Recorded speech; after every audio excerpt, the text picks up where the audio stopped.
A paz do Senhor, povo de Deus, louvado seja o nome do Senhor Jesus Cristo, mais um Desperta Crente com a missionária Odete Santos. Hoje, 19 de julho de 2024, amém? Capítulo 5 do Evangelho de Jesus Cristo, segundo escreveu João. Nós estamos agora adentrando esse capítulo poderosíssimo que vai falar da cura do homem ali, né, do aleijado há 38 anos ali à beira do tanque. Este homem que estava enfermo, doente e precisava de um milagre. E Jesus vai ao encontro dele. Aqui nós vamos ver Jesus indo ao encontro de uma pessoa necessitada. A gente vê que Jesus foi ao encontro da mulher samaritana, que que Nicodemos foi até Jesus, Jesus foi ao casamento. Então nós vamos ver que Jesus, ele se localiza, ele se locomove, ele sai. Lembra que eu falei que ele é Deus de perto e Deus de longe? Então, ele é Deus de longe e é Deus de perto. Ele vai ao teu encontro muitas vezes. Muitas vezes a gente está servindo a Deus e está desacreditado que o Senhor pode ir de encontro ao filho, de encontro ao marido, de encontro a uma necessidade. Não, ele pode todas as coisas, ele pode ir à tua necessidade no nome de Jesus, amém? Então, algum tempo depois havia uma festa dos judeus e Jesus subiu para Jerusalém. Verso 1. Existe em Jerusalém, perto da porta das ovelhas, um tanque chamado em hebraico Betseba, tendo 5 pavilhões. Esse tanque era dividido em 5 pavilhões ali. Na tradução do hebraico, esse tanque significa lugar do derramamento. Lugar do derramamento. Porque eles criam, né, naquele tempo ali, que um anjo vindo da parte de Deus descia do céu, movimentava as águas do tanque. E quando aquela água movimentava, o primeiro que entrasse no tanque era curado de qualquer enfermidade, de qualquer chaga, de qualquer doença. Recebia ali o seu milagre. Então, à beira daquele tanque, ficava ali grande multidão de enfermos, cegos, mancos, paralíticos, esperando o movimentar das águas. Muitos deles ficavam em volta daquele tanque, esperando a água se movimentar. Quando a água se movimentava, aquele que conseguia chegar primeiro recebia a sua cura no mito que eles acreditavam. A Bíblia não nos afirma que havia essa cura. Então nós cremos que aqui era mais um mito religioso. Nós vamos entender que os judeus, eles têm uma crença muito em mitos, em religião. E nós sabemos que naquele tempo havia essa grande superstição ali. E eles acreditavam. Como nos dias atuais não é diferente, né, irmãos? O que tem de crente mestiço dentro da igreja, que acredita no misticismo religioso, que acredita em mitos. A gente sabe que a cura vem da parte de Deus, vem do Senhor, mas tem pessoas que crê, né, e acreditam em muitas crenças, em muitos mitos, em muitos sacrifícios que eles acham que fazer vai receber a cura. Então tem tudo isso, né? Nós não estamos aqui para atacar, mas nós estamos aqui para levar o texto bíblico para os nossos corações e entender que a cura vem através do nosso Senhor Jesus. Nesse capítulo, João escreve mostrando a grandeza de Deus e que salvação só através de Jesus Cristo. Então nós vamos ver aqui que esse homem está ali à beira desse tanque, esperando o movimentar das águas para que ele conseguisse chegar. Então, de certo em certo tempo, descia esse anjo na que eles acreditavam, e essas pessoas em volta tinham essa crença que eram sido curados ao movimentar das águas. Por isso que o tanque tem o nome, né, que é o derramamento. O tanque é ali derramamento, o lugar do derramamento. Então, eles ficavam esperando ser derramado, né, a bênção sobre o tanque e as águas se movimentarem com aquele derramamento ali, que eles acreditavam que o anjo derramava algo ali e a água ficava purificada e curava aqueles que estavam em volta. É um misticismo, né? Muitas pessoas creem nisso, né? Claro que a gente não tá para atacar a fé, como eu falei, né? A fé, ela é o movimentar. A gente sabe que quando a gente tem fé, a gente vê milagres acontecer. Eu já provei, já fiz muita prova com Deus em fé e já recebi curas, milagres poderosos da parte de Deus. Então, cada um vai ficando ali com a fé que tem. E eu acredito que o nosso Senhor, ele cura mesmo. Eu acredito que ele faz coisas grandes.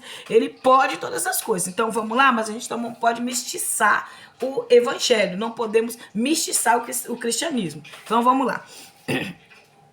Estava ali certo homem enfermo. Ali no verso 5 está dizendo. Ele estava ali há 38 anos.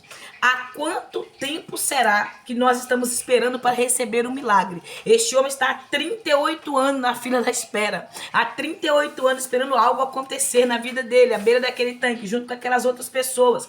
Você pode ver que a frustração dele é notória, porque quando Jesus chega perto dele, Jesus pergunta para eles: queres ser curado? No verso 6. Ele não responde se ele quer ser curado, mas ele vai questionar a humanidade, ele vai reclamar das pessoas, do individualismo das pessoas, ele vai reclamar da solidão, ele vai fazer um desabafo para Jesus da sua frustração. Ele vai falar: o homem enfermo queixou-se, ele vai se queixar, reclamar para Jesus: Senhor, não tenho ninguém. Aqui ele fala da solidão. Eu não tenho ninguém que me ponha no tanque. Ele está dizendo: eu fui abandonado por todos. Eu não tenho ninguém na família, eu não tenho ninguém que me abrace, eu estou abandonado. Quando a água é agitada, pois enquanto estou indo, desce outro antes de mim. Aqui ele está dizendo da individualidade. Ai, não quer sair a palavra não, irmãos. Eu não quero sair não, deixa pra lá. Então, individualismo, ele está dizendo do individualismo do ser humano, aqueles que fazem para si próprio. Ele está dizendo: não tem ninguém que tenha compaixão de mim e vem aqui me levar. O mundo atual que nós vivemos, cada um por si, Deus para todos. Ele está dizendo: não tem ninguém que deixe eu passar na sua frente, não tem ninguém que ceda para mim. Aqui ele está falando das suas dores e solidão. Jesus faz uma pergunta: você quer ser curado? A resposta dele é: as coisas que estão ali acontecendo no contexto. Você sabia que tem pessoas que não querem ser curado? Tem pessoas que querem ficar naquele espírito de vitimismo. Se eu for curado, ninguém me bajula. Se eu for curado, ninguém me cede nada. Então muitas pessoas não querem ser curado. Há pessoas que estão dentro da casa de Deus, num ambiente espiritual, num ambiente da cura, mas não quer ser curado. Quer viver aquela vida medíocre, quer continuar sendo aquela pessoa, se sentindo o perseguidor, se sentindo perseguido, se sentindo culpado, se sentindo rejeitado. Tem pessoas que não têm um propósito de cura, não quer mudar aquele cenário que vive. Há pessoas que querem ficar ali. Por isso que Jesus faz essa pergunta: queres ser curado? E ele vai responder todas essas frustrações, toda essa reclamação, toda a sua rejeição, toda a sua solidão. Ordenou-lhe Jesus mais uma vez. Agora Jesus já não pergunta mais se ele quer ser curado. Jesus já deu uma ordem a ele: levanta, põe o teu leito e anda. Imediatamente o homem ficou curado, pegou o seu leito, andou, e daquele dia era sábado. Por isso disseram os judeus: ao que fora curado, é sábado e não é te permitido carregar o leito. Observa que esse homem está há 38 anos enfermo. E observa que os judeus não perguntam para ele: uai, você está curado? Que milagre aconteceu hoje? Há 38 anos estivemos aqui. Há 38 anos vemos você aqui carregando, ali se arrastando pelo chão, que ele não andava, porque ele não tinha que levar-se ele e ele não conseguia chegar lá. Então ele se preocupa que era um dia de sábado, que ele estava quebrando uma lei que não podia fazer nada. Porque os judeus guardam o sábado, o sabate, né? E eles não fazem nada, na visão deles, que eles não podem trabalhar, não podem fazer esforço, não pode dar muito espaço. Até os passos deles são contados no sábado, para que não fizesse nenhum esforço para quebrar a lei de Moisés. Então aqui eles começam agora uma perseguição contra Jesus pela cura desse homem. Por quê? Porque o homem apanhou o leito. Aí ele vai dizer: ó, o homem respondeu: aquele que me curou ordenou-me: apanha o teu leito e anda. Então ele perguntou: e quem é este homem? Mas ele não sabia, ele não conhecia quem era o homem. Ele só sabe que Jesus o curou e falou com ele: põe o leito, levanta e anda. Para não esquecer de onde saiu, para não esquecer quem um dia foi. E sai esse homem. E os judeus querem saber quem é esse homem. Mais tarde, Jesus entrou no templo. Agora Jesus não entra numa sinagoga. Jesus entra no templo, onde havia sacerdotes religiosos, onde havia saduceus, onde estavam ali aqueles líderes que procuravam saber quem fez aquele milagre daquele homem, quem curou aquele homem. Eles não estavam preocupados do milagre que aquele homem recebeu, que aquele homem já não estaria mais ali à beira daquele tanque, né, mendigando o milagre, pedindo e clamando por alguém que o ajudasse. Eles não ficaram felizes com a vitória que aquele homem alcançou, mas eles queriam saber quem fez aquilo naquele sábado, quem é que estava quebrando a lei do sábado, quem é que estava quebrando a lei de Moisés, quem é que não estava guardando a lei. A religiosidade cega, irmãos. A religiosidade cega. A religiosidade não consegue um irmão glorificar a conversão de outro. Por que tem pessoas que perseguem outro na igreja? Porque é religioso, não consegue agradecer a Deus para a transformação de uma prostituta, de um cachaceiro, de um ladrão, de um pedófilo, não consegue agradecer a Deus pela transformação daquela vida, daquela alma, e começam a perseguir. Por isso que a gente vê perseguições na igreja, irmãos, porque pessoas religiosas não conseguem contemplar o agir de Deus, o mover de Deus, a mão de Deus atuando na vida daquela pessoa. A religiosidade deixa a pessoa totalmente cega. A religião cega, irmãos, é algo terrível. É por isso que tem irmãos que de placa de denominações não dão a paz do Senhor para outro, de placa de algumas denominações não falam um com o outro. Por isso que nós vemos pastores brigando entre si por placas de denominações, não de igreja, que a igreja de Jesus é uma só, e nós sabemos disso. Então a gente vê isso, eles não ficaram felizes pela cura daquele homem, mas ao contrário, queria saber quem foi que fez aquele prodígio, aquele milagre, para tentar o culpar e para tentar também fazer com que eles fizessem justiça com as suas próprias mãos, porque depois o texto vai dizer que eles querem matar Jesus pelo que Jesus fez. E Jesus vai olhar para o homem e vai dizer: veja que já está curado, não volte a pecar para que não te aconteça coisa pior. Por que Jesus está falando com ele para ele não voltar para o pecado, para não acontecer coisa pior? Porque a prática do pecado, irmãos, vai fazer com que muitos serão condenados à morte eterna no inferno. Quem vive a prática pecaminosa, tem pessoas que alcançam a misericórdia de Deus, recebe cura, recebe milagre, mas não querem o Senhor, querem continuar nas suas práticas mundanas, querem continuar na sua prática de pecado. E há pessoas que vai preferir ir para o inferno no pecado do que ser salvo através de Jesus. Eu tive uma experiência como essa. E eu cheguei para uma pessoa, né? Falei: volta para Jesus, né? Volte, né? O Senhor dando essa oportunidade para que essa pessoa retornasse para o Senhor. E o Senhor sempre dando oportunidade. E essa pessoa não queria sair dos vícios e nem da prática do pecado. E chegou o tempo que essa pessoa morreu, né? Deitou para dormir, passou mal, foi pro médico e morreu. E não teve essa oportunidade de salvação. E ali eu fiquei meditando: há pessoas que preferem morrer no pecado do que abandonar ele e ter uma vida eterna com Jesus Cristo. Porque, irmãos, querendo o homem ou não, o inferno é real. Há pessoas que falam: o inferno é aqui. Não, o inferno não é aqui não. O ser humano não consegue contemplar com teus olhos naturais o que é o inferno. Não consegue. Há pessoas que dizem: nós já estamos no inferno. Estamos não, irmãos. Está repreendido. Ainda não chegamos, você não sabe o que é inferno. A gente não chegou nem a grande tribulação ainda, quanto mais o inferno. O inferno é para todos aqueles que rejeitam a Deus e todos aqueles que vivem na prática do pecado e que desejam praticar. Irmãos, eu ouvi pessoas falar para mim que preferem estar do jeito que está aí para o inferno, que está bem como está, quer ir para o inferno do jeito que está. Eu já ouvi de pessoas falarem isso, que querem continuar da forma que está e que vai para o inferno sorrindo. Vai para o inferno feliz. Não sabe o que é o inferno, irmãos. Não sabe o que é o sofrimento do inferno. A Bíblia nos diz que o inferno, os vermes não morrerão. Será tormento eterno. Você sabe que é tormento eterno? As pessoas serão atormentadas. Você já sentiu uma dor de cabeça muito forte? Que aquela dor de cabeça não passa, é terrível. É pior do que aquela dor de cabeça. Uma pessoa que está sendo comida viva pelo um câncer hoje na terra, né? Que o câncer está apodrecendo aquela pessoa em vida. Ainda é pior no inferno, é 10 vezes pior do que aquilo. E as pessoas dizem com facilidade que querem ir para o inferno, está repreendido. Há pessoas que denominam que o inferno é aqui, está repreendido. Há pessoas que falam que a sua casa se tornou um inferno, não sabe o que é o inferno. Eu, na minha ignorância humana, eu já falei na minha ignorância humana: ai, que inferno, já usei essa frase, esse jargão que muitas pessoas usam que não conhecem a Deus. Quando eu estudei sobre o inferno, depois que eu conheci Jesus, que eu comecei a conhecer um pouco mais da palavra, que eu estudei sobre o inferno, irmãos, é algo maligno, é algo terrível. É algo que nenhum ser humano, se tivesse sã consciência, queria ir para lá, irmãos. Mas infelizmente muitos de nós não querem ouvir a voz da verdade e não querem dar crédito à palavra do Senhor Jesus Cristo e preferem passar essa eternidade lá.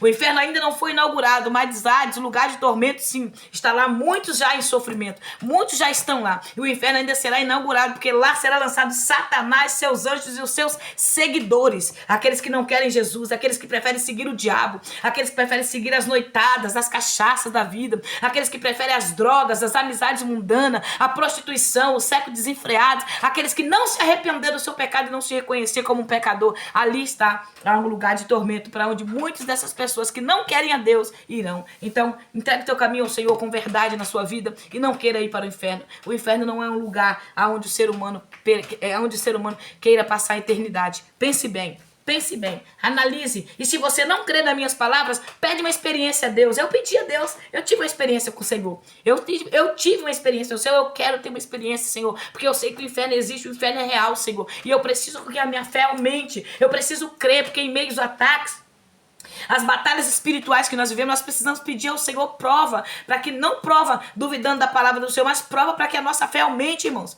porque senão a incredulidade vem. Nós vimos aqui que em Samaria a mulher creu e foi salva em toda uma cidade. Nós vamos ver aqui também que Jesus vai na sua terra ali em Canaã da Galileia, Jesus volta à sua terra ali, e muitos não crêem nele, não acreditam. E poucos milagres Jesus fez ali. Alguns milagres ele fez porque ele pôs as mãos em alguns. Mas pela fé não teve milagre porque não creram em Jesus. A incredulidade impediu que eles ouvissem, vivissem e provassem dos milagres de Jesus. Então cuidado. A incredulidade vai levar muito crente que está dentro da igreja para o inferno porque não crê na verdade do evangelho. É algo muito sério. Os judeus começam a perseguir Jesus. Jesus partiu dali ao homem. Aí eles vai vou voltar pro verso 15 que eu me perdi aqui. Aqui no verso 15, este homem que foi curado, ele vai falar assim: agora eu sei quem me curou foi Jesus. Ele vai dizer quem foi o nome de Jesus. E os judeus começam a perseguir Jesus. No verso 16 você vai ver que os judeus começam uma perseguição contra Jesus e tenta matar Jesus. Por quê? Porque Jesus fazia essas coisas no sábado, durante o sábado. Então a religiosidade aqui estava tão grande na vida dessas pessoas cegos que eles não estavam preocupados com os milagres que Jesus fazia, que eram benefícios para o ser humano. Não. Estavam preocupados com a religião que Jesus estava quebrando ali, para eles entender que o Senhor, ele era o Senhor do sábado. O que Jesus nos ensina aqui é que ele é o Senhor do sábado. É por isso que em Hebreus fala que aquele que vai entrar no sábado, no descanso do Senhor, aquele que vai estar em Jesus Cristo, vai descansar em Deus, ele é o sábado, ele é a conclusão de todas as coisas, ele é o sábado. Quem está no Senhor está no sábado. Então há uma religião que as pessoas guardam o sábado até hoje, até aqui no Brasil. Isso é errado, irmãos, porque Jesus é o sábado, ele é o sábado. O descanso do Senhor é Jesus Cristo. Amém? E aqui começa essa grande perseguição e Jesus vai começar a se apresentar como Deus para eles. Ele vai falar: o meu pai trabalha até hoje. Ele está dizendo: Deus está trabalhando em prol de todo esse universo, em prol de toda a terra. E eu também o trabalho. Aqui agora Jesus se denomina o Deus também. E eles começam a perseguir Jesus de uma forma pior ainda. No verso 18 ele diz: por isso os judeus ainda mais procuravam matá-lo, porque não somente violava o sábado, mas também dizia que Deus era seu pai, fazendo a si próprio igual a Deus. Retornando a palavra, exclamou Jesus: em verdade vos asseguro que o Filho nada pode fazer de si mesmo, mas somente pode fazer o que o Pai fizer, pois o que este fizer é filho semelhante o que faz. Ele está dizendo: eu sou Deus, eu vim para salvar a humanidade. E aqui provoca mais ainda a ira dos judeus, porque naquele tempo havia muitas pessoas que se denominavam Deus, que se denominavam Jesus. Havia muitos naquele tempo que diziam que era o Messias prometido. Então trazia muita ira aos judeus quando alguém se levantava dizendo que era o Messias, e eles viam Jesus como mercenário, eles viam Jesus como se Jesus fosse mais um mercenário daquele tempo que se denominava o Messias, que viria da raiz de Davi. Então a autoridade do Filho de Deus. No verso 24 em diante, Jesus vai falando sobre a autoridade dele. O verso 22 fala que Jesus ele é o juiz justo, advogado. O verso 21 fala sobre a salvação que ele dá a quem ele quer, a quem ele desejar. Ele alcança quem ele quer. Ele vai falar sobre quem crer no Pai. No verso 23 tem que crer no Filho. Porque não adianta eu dizer que eu creio em Deus, mas não sirvo o Filho e não creio no Filho. Tem muita gente, tá? Eu creio em Deus, mas Jesus foi só o homem que veio aqui na terra. Ele não é Salvador, ele não é Deus. Nem Jesus se dominou, mas Jesus é aqui. Neste capítulo 5 do Evangelho de João, Jesus está mostrando: eu sou Deus, eu sou o Filho de Deus, eu sou a conclusão da vontade do Pai, eu sou a promessa, o Messias prometido. Jesus está mostrando aqui: em verdade asseguro, quem ouve a minha palavra e crê naquele que me enviou tem a vida eterna, não entra no juízo, mas passou da morte para a vida. Verso 25, mais uma vez verdadeiramente vos afirmo, vem a hora, e já chegou, em que os mortos ouvirão a voz do Filho de Deus, e os que ouviram viverão. Pois assim como o Pai tem a vida em si mesmo, igualmente otorgou ao Filho toda a autoridade, aleluia, ter a vida em si mesmo. E também lhe deu autoridade para executar julgamento, porque o Filho do homem, Jesus é o Filho de Deus e ele tem toda a autoridade. Não vos admireis quanto a isso, pois está chegando a hora em que todos os que repousam nos túmulos ouvirão a voz, e sairão os que tiverem feito bem para a ressurreição da vida, e aqueles que tiveram praticado mal para a ressurreição da da condenação eterna. Quer dizer, aqueles que morreram em Cristo vai ser ressuscitado para a vida eterna, porque lá em 1 Tessalonicenses capítulo 4 fala do soar da trombeta. Os mortos em Cristo ressuscitarão primeiro, e aqueles que estão vivos serão levados ao céu, transformados com um corpo de glória. Nós estaremos com a eternidade. Jesus agora está falando do arrebatamento da sua igreja, do arrebatamento do seu povo. Agora aqueles que fizeram mal serão levantados para a condenação eterna. Estará diante do trono branco, Apocalipse capítulo 20, verso 11, diante do trono de Deus para ser julgado, para a condenação eterna. Todos aqueles que rejeitarem a Deus serão condenados eternamente a uma eternidade no inferno com Satanás e seus anjos, porque rejeitaram a Deus. Irmãos, não é brincadeira. Sua vida com Deus não é brincadeira. Leve a sério o cristianismo na sua vida, porque aqueles que levar de qualquer maneira receberá aquilo que plantou. Então leve a sério. Então Jesus está dizendo para eles que eles seguiam a lei de Moisés, mas não conheciam o Deus vivo, que o próprio Moisés falou nos últimos versículos aqui. Ele vai falar que Moisés escreveu sobre ele, Moisés testemunhou sobre ele, os profetas testemunhou, Moisés, o livro de Josué, toda a Bíblia fala de Jesus, irmão. Toda a Bíblia está mostrando, apontando. O livro de Ruth é um livro lindo que aponta e traz ali a tipologia de Cristo, traz representando o amor de Jesus. Noemi representa Israel, Ruth representa os gentios e... Agora me deu um branco. E Boaz representa uma tipologia de Cristo que vai redimir, vai salvar o povo de Deus. Nós sabemos que a palavra de Deus ela é viva, irmãos, ela é eficaz, ela é poderosa e ela traz vida pra gente no dia de hoje. Receba da parte do Senhor a graça, a misericórdia dele e a cura que o Senhor está te dando no dia de hoje. Deixa o Senhor te curar, deixa o Senhor te transformar, deixa o Senhor moldar o seu caráter, deixa o Senhor te elevar a um nível mais alto. Aprenda isso. Tudo que nós estamos vivendo é processo, e processo passa e o crescimento vem conforme cada processo que você vai vivendo. Seja qual for a luta que você estiver enfrentando, saiba, Deus é Jesus Cristo e ele tem todo o poder e ele pode todas as coisas. Creia nele, no nome de Jesus, e o mais ele fará. Depois nós voltamos agora no capítulo 6, na segunda-feira, para a glória do nome do Senhor. Você que se inscreveu no canal, seja muito, muito bem-vindo neste canal. Que Deus continue te abençoando, te fortalecendo para a glória do nome do Senhor. Eu sou grata a Deus pela sua vida, em nome de Jesus. E como que eu vou agradecendo ao Senhor? Orando por você. Porque eu sei que quando a gente oramos um pelo outro, o Senhor nos abençoa e abençoa também aqueles que nós oramos e também nós somos abençoados. Então receba minhas orações pela sua vida. Eu quero também chamar você que está aqui inscrito nesse canal para que você deixe seu comentário e deixe o seu nome, que eu quero saudar você aqui com a paz do Senhor pelo nome, amém? Deixa aí a cidade que você mora, deixa o seu nome, que eu quero saudar você aqui com a paz do Senhor e dar um grande abraço para onde você mora, que a graça do Senhor te fortaleça, que o Senhor restaure a sua saúde física, mental e espiritual, que o Senhor entre com providência na área que você precisa, que Deus continue te abençoando. Irmã Val, que fez o seu comentário com um testemunho muito forte, que Deus continue te abençoando, irmã, que o Senhor conceda essa vitória, né, no tempo e na hora dele. Não vou falar o mais rápido possível, mas eu vou falar no tempo do Senhor, porque nós sabemos que o tempo do Senhor é o tempo Kairos, é o tempo, momento determinado por ele, e nós sabemos que quando chega o tempo de Deus, ninguém impede o agir dele. A sua vitória, irmã, é a minha vitória, a sua alegria é a minha alegria. Então receba minhas orações, saiba que o Senhor vai entrar no momento certo na vida da sua filha, na vida dos seus, na vida de todos aqueles que o Senhor fez essa promessa de salvação. Creia, testemunhe Jesus e continue, amém? Que Deus te abençoe, que a graça do Eterno te alcance, te fortaleça e nós estamos juntos para a glória de Deus. Vamos orar, porque a oração é a chave. Senhor, eu quero externar minha gratidão por mais uma semana na tua presença.